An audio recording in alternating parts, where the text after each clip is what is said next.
আসসালামু আলাইকুম ওয়া রাহমাতুল্লাহি ওয়া বারাকাতুহু। সম্মানিত দর্শক মণ্ডলী, আপনারা দেখছেন বাংলাতে বেশ কিছু নাস্তিকের উৎপাত আবারও শুরু হয়েছে।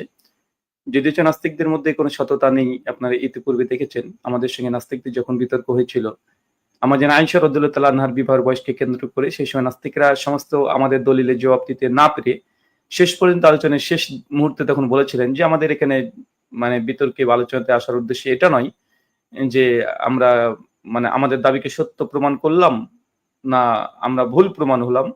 এটা আমাদের গুরুত্ব রাখে না। বরং আমাদের আলোচনার মূল উদ্দেশ্য হচ্ছে এটা যে আমাদের যেই মেসেজ আমরা মানুষের কাছে প্রচার করলাম, ভ্রান্তি ছড়ালাম, তাতে আমরা অ্যা তাতে নোংরা কাদা মাখতে আমরা রাজি আছি। নোংরামি করতে রাজি আছি। চিটিংবাজি, চিটারি, বাটপারি করতেও রাজি আছি।" পরিষ্কার সে দাবি করেছিল। তো তার মধ্যে বোঝা যাচ্ছে যে নাস্তিকদের মধ্যে কোনো সততা নেই। তো যাই হোক, ইদানিং দেখছি বাংলাদেশে কিছু নাস্তিককে আবার মাথা গজিয়ে ওঠার প্রচেষ্টায় তারা চলছে এবং তার নাম ধরে অনেকেইকে ডিবেটের আহ্বান করেছেন। বিশেষ করে আহমাদুল্লাহ, হাফেজাহুল্লাহ, আবু তোহা আদনান, মিজানুর রহমান আজহারী এদেরকে। আসলে নাস্তিকদের এটা ছ্যাচরামি। নাস্তিকদের ছ্যাচরামি এজন্যই, আসলে ৩ জনের নাম যাদের কথা উল্লেখ করেছে তারা অবশ্যই বড় মাপের আলেম। আলহামদুলিল্লাহ, কোনো সমস্যা নেই।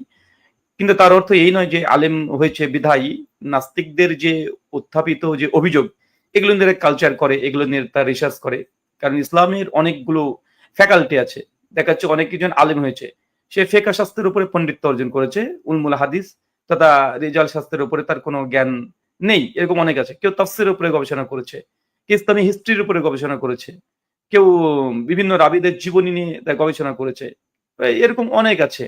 তো ইসলামী ফ্যাকাল্টি অনেকগুলো আছে। তো আসলে সে আলেম হয়েছে বলেই এই ৩ জনের নাম উল্লেখ করে এই নাস্তিক বশির না কে আছে উনি চ্যালেঞ্জ ছুড়ে দিলেন যে তার কাছে বসতে হবে। কেন ভাই? আপনি সংশয়ে পড়েছেন? যারা নাস্তিকতা নিয়ে কাজ করছে দীর্ঘদিন ধরে তাদের সঙ্গে কথা বলেন, তাদের সঙ্গে আসেন। আর পরিষ্কারভাবে আমাদের অনেক দিনী ভাইরা আছে, মুশফিকুর রহমান মিনার ভাই আছে, হাফিজ সাহেব হাফিজ ভাই আছে, অনেকে আছে। আলেম প্রয়োজন হলে আলেম বসাবো। এখন কে কত বড় সেলিব্রিটি এটা তো আপনার দেখার দরকার নেই। আপনি বলছেন যে আপনার কিছু সংশয়ের সৃষ্টি হয়েছে। অ্যান্সার যদি আপনি পেয়ে যান, আপনি ভালো মুসলিম হয়ে যাবেন। আপনাকে ধন্যবাদ। কিন্তু এইজন্য আপনাকে ওই ৩ জন কেন লাগবে? যে কেউ একজন হতে পারে না? নাস্তিকদের স্ট্যান্ডার্ড কি এরকম? যে বড় মাপের হতে হবে? এর তো নাস্তিকদের কোন স্ট্যান্ডার্ড নয়, কোন সংশয়বাদীর স্ট্যান্ডার্ড নয়। কথা কে বলছে এটা গুরুত্বপূর্ণ নয়, বরং কার কথা বলা হচ্ছে এটা হচ্ছে গুরুত্বপূর্ণ। রাস্তার কখনো ফকিরও এমন কিছু সমস্যার সমাধান দিয়ে দিতে পারে যেটা এমবিবিএস ডক্টরও পারে না। এরকম নীতিবাক্য তো অনেক আপনার জানা আছে। তাই ৩ জনকে চ্যালেঞ্জ করা অর্থাৎ হচ্ছে এইটা, তিনি সেলিব্রিটি হতে চাচ্ছেন এবং তার সৎ কোনো ইচ্ছে নেই যে তিনি প্রশ্নের অ্যান্সার পাবেন। প্রশ্নের অ্যান্সার আসলে নাস্তিকতা নিয়ে যে যারা গবেষণা করছে, যারা নাস্তিকদের অভিযোগ নিয়ে, উত্থাপিত অভিযোগ নিয়ে তারা লিখিত বই আকারে দিচ্ছেন, ভিডিও আকারে করছেন, বিভিন্ন স্ট্রিম করছে, তাদের কাছে আসতে হবে।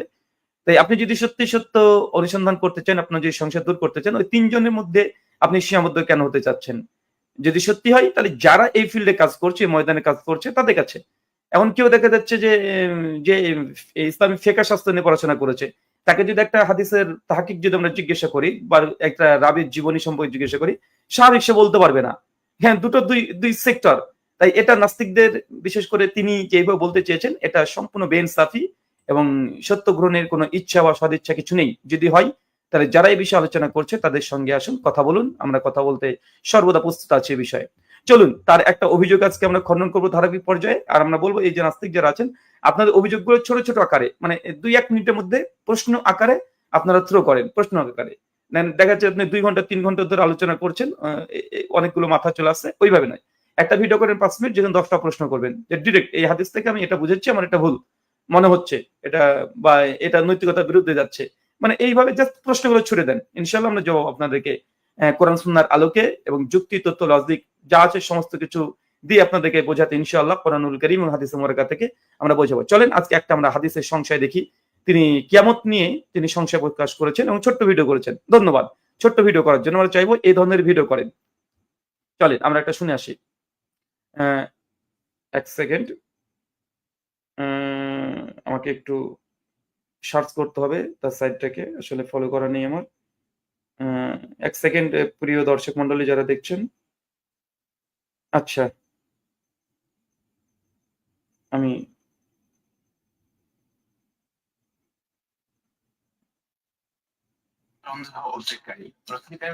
আচ্ছা, আমরা ভিডিওটা পেয়ে গেছি। আসলে কি কিয়ামত হবে? ব্যাপারটা খুবই সন্দেহ উদ্রেককারী।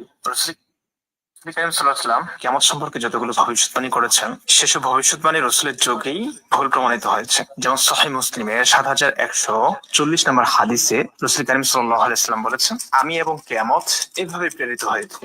রাবী বলেন, তখন তিনি মধ্যমা এবং শাহাদাত অঙ্গুলি একত্রিত করেছেন, বুঝিয়েছেন যে খুব কাছাকাছি, আমার পরেই কিয়ামত হবে, খুব কাছাকাছি, কিয়ামত খুবই সন্নিকটে। আবার সহিহ মুসলিমের ৭১৪২ নম্বর হাদিসে আছে ভিন্ন কথা। এক ব্যক্তি রাসূল কারীম সাল্লাল্লাহু আলাইহি ওয়াসাল্লামের কাছে এসে জিজ্ঞেস করলেন, ইয়া রাসূলুল্লাহ, কিয়ামত কবে হবে? রাসূল কারীম সাল্লাল্লাহু আলাইহি ওয়াসাল্লামের পাশে ছিল মুহাম্মদ নামক একটি আনসার বালক, ছোট। রাসূল সাল্লাল্লাহু আলাইহি ওয়াসাল্লাম বললেন, এই বালক যদি বেঁচে থাকে তাহলে সে বৃদ্ধ হওয়ার আগে কিয়ামত হবে। এই বালক যদি বেঁচে থাকে তাহলে সে বৃদ্ধ হওয়ার আগেই কিয়ামত সংঘটিত হয়ে যাবে। সেই বালক বৃদ্ধ হলো, কিন্তু ঠিকঠাক আছে। এগুলো যে কোনো মানুষের মাঝে সংশয় সৃষ্টি করে, এসব বিষয়ের সমাধান আলেমদের কাছ থেকে জানা উচিত। এখন কেউ যদি সংশয় প্রকাশ করলো তাহলে তো তাকে মেরেই ফেলা হবে।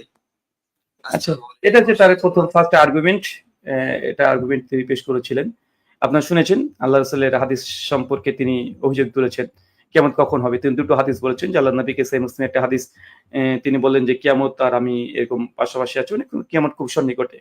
আর দ্বিতীয় সহিহ মুসলিমের একটা হাদিসে যেটা আপনারা বুঝতে পেরেছেন যে একজন সাহাবী জিজ্ঞাসা করলেন মুহাম্মদ নামক একজন সাহাবী, যে ইয়া রাসূলুল্লাহ কিয়ামত কখন হবে? তখন তিনি জবাব দিয়ে বললেন, এই বৃদ্ধ যতদিন বেঁচে আছে ততক্ষণ পর্যন্ত মানে ঠিকঠাক থাকবে, এ মারা গেলে কিয়ামত সংঘটিত হবে। অতএব এখান থেকে বুঝলাম যে বালক তো মারা গেছে, বৃদ্ধ হয়েছে, সবকিছু হয়েছে, কিন্তু কিয়ামত হয়নি। অতএব এটা সংশয়পূর্ণ। জি না, সংশয়পূর্ণ না।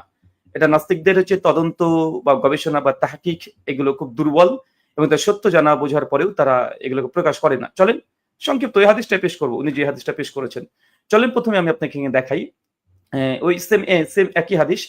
এটা সহিহ বুখারী থেকে দেখেন, হাদিস ৬৫১১ যে হাদিস তিনি পেশ করেছেন। দেখেন, আমাদের আয়েশা রাদিয়াল্লাহু তাআলা আনহা থেকে বর্ণিত, তিনি বলেন, কিছু সংখ্যক কঠিন মানে মেজাজের গ্রাম্য লোক নবী করিম সাল্লাল্লাহু আলাইহি ওয়াসাল্লামের নিকটে এসে জিজ্ঞাসা করলেন, মানে কিছু মানুষ এসে নবীর কাছে এসে জিজ্ঞাসা করলেন, কি জিজ্ঞাসা করলেন? কিয়ামত কখন হবে? আরবিতে কিন্তু কিয়ামত শব্দ নেই, এটা আমরা অনুবাদ করি বাংলাতে, তাই সাআত, সাআতু এই শব্দগুলো ব্যবহার হয়েছে, দেখেন ভালো করে। তো বলছেন যে কিয়ামত কবে হবে? তখন নবী তাদের সর্বকনিষ্ঠ মানে সবচেয়ে ছোট লোকটির দিকে তাকিয়ে বললেন, যদি এই লোক বেঁচে থাকে তবে তার বুড়ো হবার আগেই তোমাদের ওপরে, পয়েন্ট টু বি নোটেড, তোমাদের ওপরে তোমাদের কিয়ামত মানে সাআতু মানে সাআত এসে যাবে। এরপর লাল দেবে দাগিয়ে রেখেছি, দেখেন হিশাম বলেন, মানে এই হাদিস যিনি বর্ণনা করেছেন তিনি বলেন এখানে সাআতু তথা কিয়ামত আসবে, সাআত আসবে, এর অর্থ তাদের মৃত্যু।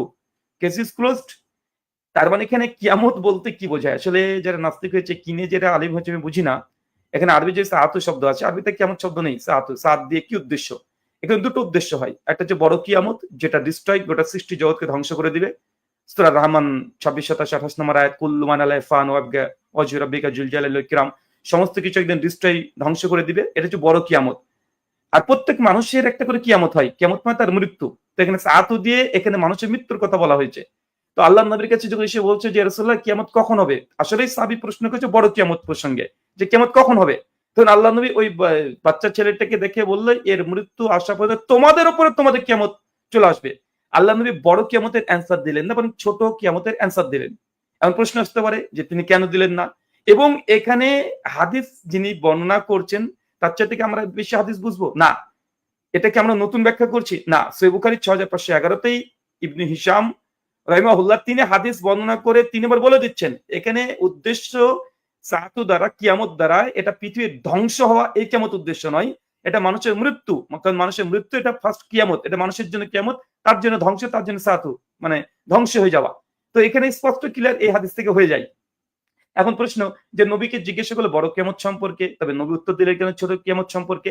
এই জ্বলন্ত প্রমাণ কোরআনুল কারীম সূরা যদি ইয়াসিন খুলেন ৩৬ নম্বর আয়াত, আল্লাহ সুবহানাহু ওয়া তাআলা জানিয়ে দিয়েছেন যে কিয়ামতের জ্ঞান আল্লাহ সুবহানাহু ওয়া তাআলা কাউকে দেন না। তবে হ্যাঁ, কিছু কিছু আলামত ঘটতে পারে কিয়ামত কখন হবে, এই বিষয়ে তিনি নবীদেরকে তিনি ইলম দিয়েছেন। যেমন দাজ্জাল বের হবে, বা ইয়াজুজ মাজুজ আসবে, বা চন্দ্র দ্বিখণ্ডিত হবে। এরকম কিয়ামতের কিছু আলামত, কিছু সাইন, কিছু নিদর্শন। কিন্তু বড় কিয়ামত এক্সাক্ট দিন তারিখ ক্ষণ ঠিক করে আল্লাহ সুবহানাহু ওয়া তাআলা এই জ্ঞান কাউকে দেননি।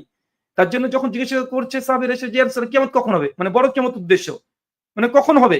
তো আল্লাহ নবী তো একাধিক জায়গাতে একাধিকবার তিনি সাহাবীদেরকে বলে দিয়েছেন যে কিয়ামত হওয়ার পূর্বে 10খানা বড় বড় আলামত আছে, ছোট ছোট আরো মানে অর্ধ শতাধিক তিনি কিয়ামতের জ্ঞান যে কখন ঘটতে পারে তার কিছু সাইন, কিছু নিদর্শন, কিছু চিহ্ন তিনি দিয়ে দিয়েছেন। তারপর যখন প্রশ্ন করছে আল্লাহ নবী প্রায় এরকম অ্যান্সার তিনি দিয়েছেন অনেক জায়গাতে। চলো একটা হাদিস দেখাই। আচ্ছা, এখানে দেখেন যে আল্লাহ রাসূলের কাছে আবু রাবি আতিকা রাহিমাহুল্লাহ একজন বিখ্যাত তিনি তাবী ছিলেন। আনাস ইবনে মালিক মানে নবীর যিনি শাগির্দ ছিলেন, 10 বছরের তিনি শাগির্দ ছিলেন, থেকে বর্ণিত তিনি বলছেন, তিনি বলেন এক ব্যক্তি রাসূল সাল্লাল্লাহু আলাইহি ওয়াসাল্লামের নিকটে এসে বলেন, ইয়া রাসূলুল্লাহ কিয়ামত কবে সংঘটিত হবে? দেখেন আরেকজন সাহাবী প্রশ্ন করছেন, কিয়ামত কখন সংঘটিত হবে? তখন আল্লাহ নবী কি জবাব দিচ্ছেন দেখেন, তিনি বলছেন দেখেন যে তিনি বললেন যে তুমি কিয়ামতের জন্য কি পাথেয় সঞ্চয় করেছো? আল্লাহ নবীকে জিজ্ঞেস করছে, ইয়া রাসূলুল্লাহ কিয়ামত কখন হবে? মানে বড় কিয়ামত উদ্দেশ্য যেটা ধ্বংস, ডিস্ট্রয় হয়ে যাওয়া, গোটা মানে মানে ধ্বংস হয়ে যাবে যে কিয়ামত, বড় কিয়ামত সেটা সৃষ্টি জগতের ডিস্ট্রয়। তো আল্লাহ নবী সঙ্গে পাল্টা সাহাবীকে এই উত্তর না দিয়ে তিনি বলছেন যে তুমি কিয়ামতের জন্য কি পাথেয় জোগাড় করেছো? কিয়ামত তো যখন তখন হতে পারে। মানে সে বলল যে আল্লাহ রাসূল সাল্লাল্লাহু আলাইহি ওয়াসাল্লামকে আমি ভালোবাসি, নিশ্চয়ই তুমি তার সঙ্গে উঠবে। তারপর আল্লাহ রাসূলকে সেই সাহাবী বলে, ইয়া রাসূলুল্লাহ আমি আপনাকে ভালোবাসি। আল্লাহ নবী তখন বললেন যে যাকে ভালোবাসে সে কিয়ামতের মাঠে তার সঙ্গে উঠবে। তো এখানে আল্লাহ নবী অ্যান্সার দিচ্ছেন সে মানুষের মৃত্যু। যখন প্রশ্ন হচ্ছে ইয়া রাসূলুল্লাহ কিয়ামত কখন সংঘটিত হবে? আল্লাহ নবী তখন তার জবাবে বলছে যে তুমি কিয়ামতের জন্য কি সঞ্চয় করে রেখেছো? কারণ যখন তখন কিয়ামত চলে আসতে পারে, তোমার মৃত্যু ঘটে যেতে পারে। তো তোমার মৃত্যুর আগে তুমি কি প্রস্তুতি নিয়েছো? বা বড় কিয়ামত চলে আসতে পারে, অর্থাৎ তোমার যে ছোট কিয়ামত তুমি নিজে মৃত্যুবরণ করতে পারো, তোমার সঞ্চয় কি আছে পাথেয়? তার মানে এই দুটো হাদিস দেখেন একই। সাহাবীরা প্রশ্ন যখনই করেছেন আল্লাহ নবী বড় কিয়ামতের একজিস্ট দিন তারিখ ক্ষণ তিনি ঠিক করে দেননি। হ্যাঁ, অন্য হাদিসে আল্লাহ নবী বলেছেন কিয়ামতের 10টা বড় নিদর্শন আছে, 5টা বড় ছোট নিদর্শন আছে, এবং হাদিসে বিভিন্ন আছে, প্রায় শতাধিক হাদিস পাওয়া যায়। কিন্তু যখন স্পেসিফিক এসে কোনো সাহাবী জিজ্ঞাসা করতেন কিয়ামত কখন হবে, তখন আল্লাহ নবী মূলত সেই ব্যক্তিকে বলতেন যে কিয়ামত তো যখন তখন ঘটে যেতে পারে, তোমার প্রস্তুতি কি আছে? তোমার প্রস্তুতি কি আছে? এই জন্য আল্লাহ নবী এখানে একই কথা বলেছে, বালক যখন বৃদ্ধ হওয়ার পূর্বেই তোমাদের উপরে তোমাদের কিয়ামত নেমে আসবে। মানে ওই বালক বৃদ্ধ হওয়ার আগে যে সাহাবী প্রশ্ন করছে ওর মৃত্যু হবে। এখানে সহিহ বুখারীতে ইবনে হিশাম স্পষ্টভাবে বর্ণনা করে দিয়েছে।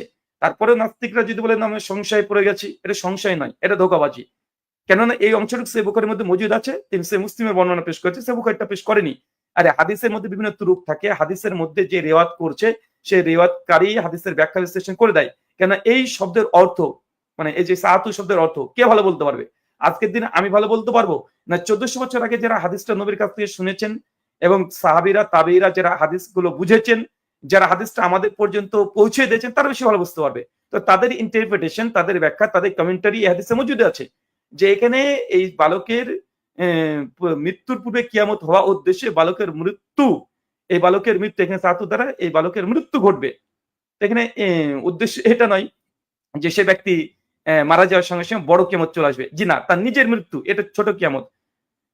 সাআতুল সুগরা বলা হয়। এটা যারা আকীদার বই পড়েছেন তারা সকলে জানেন, যারা কিতাবুল ফিতান পড়েছেন তারা খুব ভালোভাবে জানেন। এগুলো নিয়ে মানে বড় কিছু আপনাকে করতে হবে, মানে আর্গুমেন্ট খাড়া করতে এমনটা নয়। আমি জাস্ট দুটো হাদিস আপনার সামনে পেশ করলাম।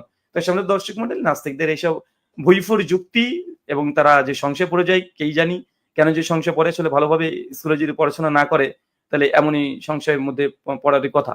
কেন একটা হাদিস দেখেছি ইমাম বুখারী রাহিমাহুল্লাহ তিনি যে অংশটুকু নিয়ে এসেছেন সহিহ বুখারীতে, দেখছি আরেক জায়গায় একটা তুরুক বেশি নিয়ে আসেন, আরেকটা রাবী রিওয়ায়াতকারী আরেকটু বেশি নিয়ে আসেন, মুক্তাসার নিয়ে আসেন, কেউ মুফাসসাল নিয়ে আসেন।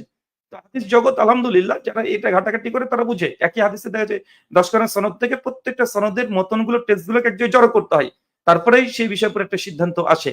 মুসলিমরা একটা হাদিস দেখে সিদ্ধান্ত দিয়ে দেয় না। তাই মুসলিমদের স্ট্যান্ড পয়েন্ট কি এটা বোঝা উচিত, তারপরে অভিযোগ করা উচিত, এতরাজ করা উচিত। কেন এই জবাব 1400 বছর আগে হাদিসের বর্ণনাকার সহিহ বুখারীর মধ্যে স্পষ্ট মজুদ আছে। তাই এই যে ইমরান বিন বশির কি সংশয়ে পড়েছেন, এটা আসলে কোনো সংশয় নয়। এটা মানুষকে সংশয়ে ফেলার জন্য একটা মানে ধোঁকাবাজি তারা মানে চেষ্টা চালাচ্ছে। ধন্যবাদ সকলকে আজকে এই সংক্ষিপ্ত ছোট্ট একটা জবাবের জন্য। পরবর্তী সময়তে তার দ্বিতীয় একটি ভিডিও আসছে যে দাজ্জালের কোন চোখ কানা, ডান চোখ না বাম চোখ। ওখানে ইনশাআল্লাহ আমরা বিস্তীর্ণ আলোচনা করব কোরআন সুন্নাহর আলোকে, এবং আমরা দেখাবো আসলে দাজ্জালের কোন চোখ কানা এর চাইতে বড় কথা আসলে নাস্তিকরাই ছোট দাজ্জাল এদের চোখ কানা, তার এক অংশ দেখে আর এক অংশ দেখে না। পরবর্তী এপিসোডে আপনাদের সঙ্গে দেখা হবে। ধন্যবাদ সকলকে।